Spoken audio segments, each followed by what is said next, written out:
салом бинандаи азиз, ҷомеаи журналистии тоҷикистон рӯзи 11 март аз иди касбии худ, иди матбуот ҷашн мегирад. аксари хабарнигорони пуртаҷриба бар ин боваранд ки матбуоти тоҷик як давраи мушкилро пушти сар мекунанд. дар ин чанд соли ахир чанд нашрияи мустақил аз фаъолият боз монданд ва чандин журналисти тоҷик тарки кишвар карданд. аммо бо ин вуҷуд кам нестанд журналистоне ки бо шӯру шавқ ва донишҳои наву замонавӣ вориди ин майдон шудаву талош мекунанд гузоришу матлабҳои муҳиму ҷолибро таҳия ва пешниҳоди хонандаву бинандаи худ кунанд.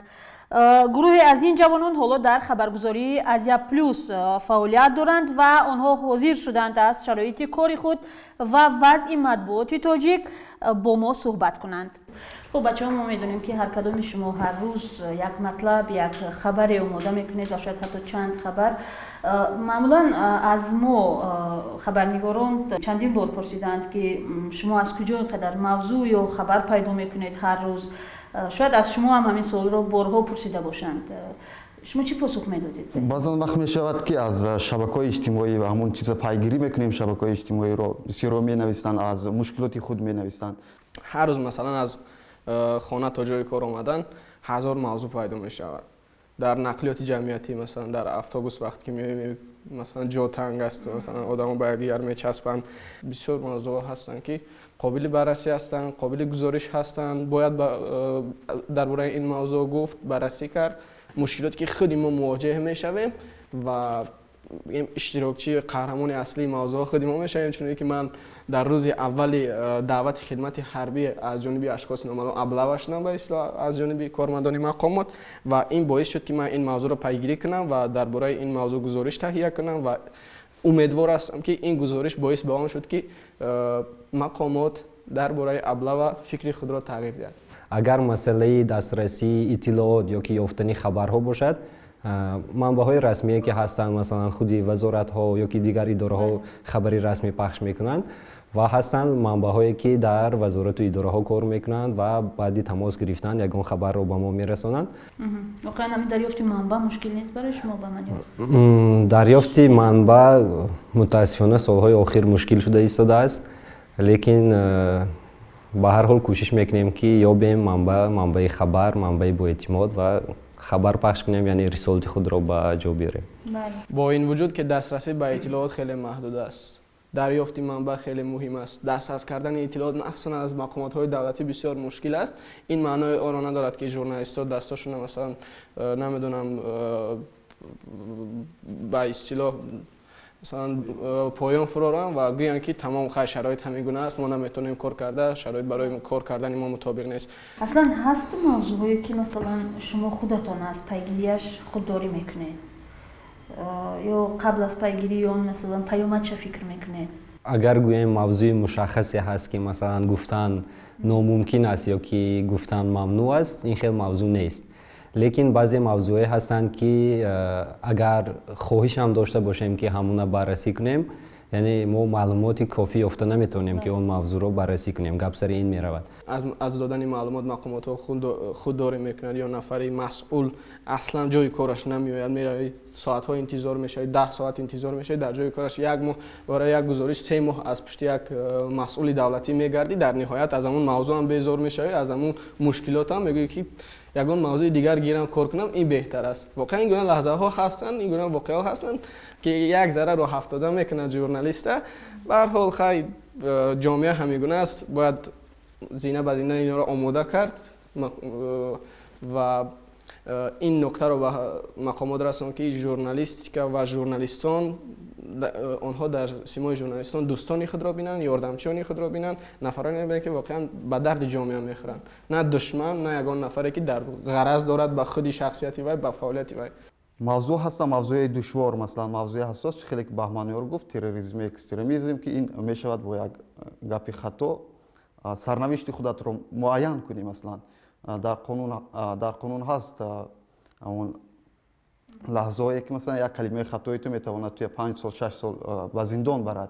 اصلا موضوع ممنوع شاید وجود نداشته باشه، شاید همون قهرمان ها یا همون نفرای وجود داشته باشند که گرفتن نام این یا آن نامشان در مطلب جایز نباشد. به هر حال این فعالیت ژورنالیستی و بررسی موضوع یک کاری کلکتیوی است. ما در اول با ردکسیون بررسی میکنیم و نمیگیم که مثلا ما از موضوع خود رو میکنیم. تمام موضوع ها بررسی میشن اما با شکل طرز خاص، یعنی که هم میگن هم لال به دست آید و هم یار نرنجد، و در شرایط ما هم لال به دست آید و هم از همون به اصطلاح در ناخنک یار به ما ضرر نرسد. عبدالله راست میگه، لیکن من قسما به فکر عبدالله راضی نیستم در مسئله همون که آوردن نام بعضی از اشخاص به سر ژورنالیست بلا میبرد. گپ سر این است که اگر ژورنالیست همه موادهایی که یعنی اثبات کنند که واقعا همین خیلی است، یعنی هیپوتزی که مونده شده است واقعا همون رو اثبات میکنند همه دلیل های ژورنالیست، اون شخص هم دیگر نمیتواند که روی راست به تو درافتد یا که به سری تو روی راست یگان بلا بیارد، برای که تو در موادت پرره مشخص اثبات کردی با دلیل ها که واقعا همین خیلی است. این البته در نظریه هست، اما در عمل وقتی که ما مشکلات را بررسی میکنیم کوشش میکنیم که با یک طرز و اصول دیگر نام هم شخصیت نگرفته درباره هم مشکلات نویسیم. این علاقه طرز و راه و اصول است که هر کس خودش انتخاب میکند، لیکن به فکر من اگر با دلیل مشخص کرده باشی که واقعا همون شخص با همین مشکلات وابسته است، یعنی همون مشکلاتی که تو میگویی به سر ژورنالیست میباید مینیمالی میشود. من نمیگویم که پورا از بین میرود، لیکن وقتی که دلیل هست، وقتی که فکت هست، همون مشکلاتی که به سر تو میآید مینیمالی میشود. برای همین اینجا کمبودی ژورنالیستانی ما هم هست که از پی گفتن دلیل، اثبات، فکت نمیشوند و میگویند که ها من اگر این نگویم اگر وزیر من به سرم بلا میبرد و کیمچی، یا که بعضا هستن ژورنالیستایی که بی گفتن، بی یافتن فکت، بی دلیل همون فکرهای خامی که در سرشون هست همون ابراز داشتن و واقعا سرشون مشکل آمد. تنقید کردن به مقامداران سطح بالایی به سر ژورنالیست، نه تنها به سر ژورنالیست، به سر نشریه بلا میارد و این نشریه حتما بسته می شود و مثال های زیاد داریم به مانند نشریه نگاه که این تنقیدی بود، نشریه آزادگان و ده ها نشریه دیگر که تنها با دلیل موادهای انتقادی نوشتنشان از میدان، از فضای ژورنالیستیک مثلا گم شدن. امروز این نشریه ها با این یا آن سبب از فعالیت باز ماندن. پس اگر دلیل دیگری برای قطع شدن فعالیت همین نشریه ها دارید مثلا مرحمت گویید. تا جای ما میدونم خودی نشریه ها اعلام کردن که به دلیل مالی. البته اما ما و شما ژورنالیستان میدونیم که این دلیل مالی، وضع مالیش خوب بود، تنها بعد از تفتیش و نمیدونم تحقیق زیاد از جانب همه مقامات ها از جمله کارمندان و تشویشانی و دیگر کارمندان این نشریه ها مجبور شدن که با فعالیت خود در تاجیکستان نقطه تمد گذارم. تشکر بچه ها. اصلا سه مشکلی عمده ژورنالیستان، سه مشکلی جدی ژورنالیستانی جوان از نگاه شما چی است؟ البته اینجا اشاره شد یکی از اونها که مثلا مشکلی در دریافت اطلاع از ساختارهای حکومتی است که مثلا حضوری صحبت نمیکنند یا مکتوب طلب میکنند، خب رسمیات زیاد میپرسند. چی است از نگاه شما سه مشکل؟ اگر به طور مشخص کنیم. سطح دانش خود ژورنالیستان است که تا کجا کسبیت دارند و مشکلی دیگر البته فکر میکنم مشکلی تا درجه مشکلی مالی هست، یعنی ژورنالیستان جوان با معاشی که میگیرند نمیتونند به سطح ضروری زندگی خود را پیش برند و بعضا مجبور میشوند که قسما به دیگر کار مشغول شوند یا که ترک ژورنالیستیک کنند و به دیگر کسب رو بیارند.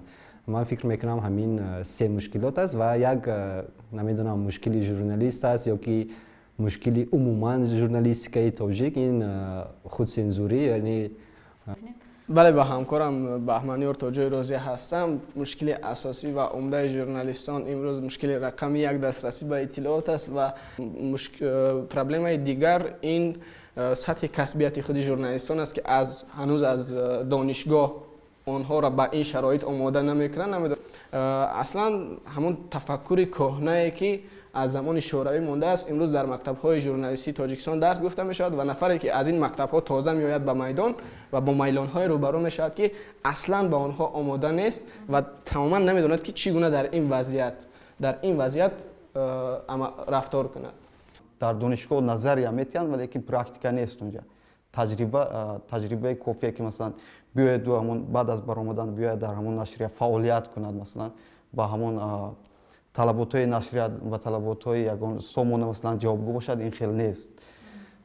آموختن کسبیت باید ژورنالیستیکای تاجیک باید یک چیگه ریولوسیای خاص میخواد، مثلا این باید از دانشگاه شروع شود. این چیز مردم نمیخواد با ژورنالیستان همکاری کند ولی او میخواد که مشکلاتش بررسی شود، درد دلش گفته شود، اما خودش نمیخواد که اشتراکچی این اشتراکچی گزارش باشد، یعنی قهرمان گزارش بودن نمیخواد و دلخواه نفر در کوچه میبره موقع شخصی خودش میپرسی و گنگ میماند، یا اینکه خودش مشکلات دارد، جبر دیده است اما میترسد که درباره همین مشکلات گپ زند، درباره پرابلم خودش گپ زند. نمیدونم وای از چی. البته دلیل‌هاش میتونه برای هر کس گوناگون باشه، ترس و وهم و شرم و حیا و این دیگر چیزا. در کل پرابلم همین است که مردم نمیخواد با ژورنالیستان همکاری کند و چی است از نگاه شما سببش؟ باز هم گفتم دلیل ها برای هر کس میتواند گوناگون باشد. یک کس شرم میدارد، یک کس میترسد، یک کس نمیدونم بعدی مصاحبه دادم مود زنگ زدم میپرسد که شوهرم مرا نموند، التماس همون قسمتی که من گپ زدم همون را گیرید و برای من بسیار خنده آور است وقتی که گپ میزنن. البته گزارش رفته است، در افیر نشر شده است و از ما خواهش میکنن که التماس برای اینه که زندگی من ویران نشود یا نمیدونم برای اینه که من از خوشتامنم گپ نشنوم و التماس همون قسمت گزارش مرا همون نمیشد که در حالی که گزارش نشر شد و باز از نو مثلا حذف کرده اون قسمت گرفته دوباره نشر کرده بسیار مشکل است. دوامی گفتهای عبدالله من یک چیز را قید کردنی هستم. وقتی میگویند که مثلا برنامه ژورنالیستان کم رنگ است، مقاله ژورنالیستان کم رنگ است یا که ژورنالیستان موضوع مهم را بررسی نمیکنند، یعنی طرف ژورنالیست سنگ میزنند، این اصلا فقط عیب ژورنالیست نیست، برای آن که خودسنزور فقط در ژورنالیستان نیست، یعنی که هم مقامداری دولتی خودسنزور دارد، هم کدام وزیر یا که کارمندی وزارت یا که یگان اداره دولتی، حتی کارخانه‌های مستقل و چه خیلی که عبدالله گفت حتی شهروندانی که در کوچه هستند، مثلا یک ساکن شهری دوشنبه وقتی پرسش میگذرانی خودسنزور دارد، یعنی عموما یک فضای خودسنزور تمامی تاجیکستان را فرا گرفته است، نه فقط تاجیکستان را، و این خودسنزوری در قزاقستان هم دیده می شود، هرچند در سطحی کمتر، در ازبکستان هم دیده می شود، در دیگر دولت ها. برای همین فکر می کنم که این فقط عیب ژورنالیست نیست. چی است سبب اصلی که مثلا یک فاصله می گیرند حالا از ژورنالیستان و با چی راه می شود آنها را عادت کنند که همکاری کنند با ژورنالیستان، مثلا پیشنهاد کنند اطلاع، مثلا فرار نکنند از صحبت؟ این هم باز برمیگردد سری خودسنزور رهبران همون وزارت و اداره ها که میترسند از معلومات دادن. آنها واقعا میترسند از معلومات دادن، لیکن سبب ترس آنها تا به حال برای من نامعلوم است. شاید بودن حالت هایی که بعد دادن معلومات سری آنها یگان مشکل آورد یا که آنها را از وظیفه گرفتن یا یگان سبب دیگر. میخوام با تمام کاتبان مطبوعاتی و با تمام منصبداران میخوام مراجعت کنم که اصل 21 زمان است که یگان معلومات، یگان رویداد نمیشود پنهان کرد و پنهانکاری مثلا در زمانی که تلفن هست، در زمانی که اینترنت هست، شبکه‌های اجتماعی هست، اصلا غیر امکان است. برای همین بهتر است که معلوماتی درسته، اون چیزی که خودشون درست میشمارن با ژورنالیستان همکاری کنند، پیش از آن که یک نفر با تلفن ثبت کرده هنگامه میسازد در شبکه‌های اجتماعی و فضایی که باید اطلاعاتی درست گیرد، اون اطلاعات فیکی و بافته و دروغ و مثلا غیر کسبی وایپر میکنند. شما مطبوعات تاجیک رو چگونه دیدن میخواهید؟ صاحب استقلال بینم. صاحب استقلال، هم استقلال مالی، هم استقلال بررسی موضوعها و هم استقلال خود ژورنالیستان، یعنی فعالیتی به ممانعتی ژورنالیستان تاجیک باشد. بسیار خوب. موسی خودی مقامات با ژورنالیستان همچون دوست مثلا ببینیم اونها مثلا хабару гузоришҳоро ба мо бетарсу бе ягон худсензурӣ диҳанд ва орзу мекунам ки журналистони мо низ ба касби худ содиқ монанд ва ба ин касб хиёнат накунанд ва ғамхори халқи худ бошанд.